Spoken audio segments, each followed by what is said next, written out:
La visita està anant bé, malgrat que el dia no ens acompanya gaire. Ens ha respectat ara a l'inici de la visita la pluja, però amb la previsió de les vora 100 persones que estaven apuntades ens hem quedat una vintena.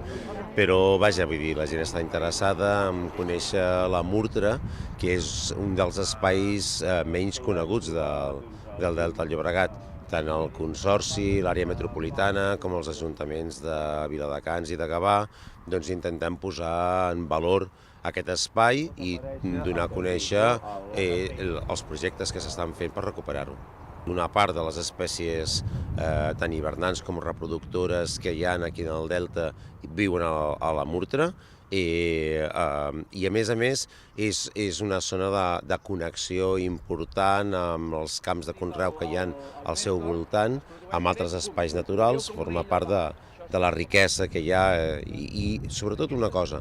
de la gestió de l'aigua que es fa en el Delta del Llobregat en general,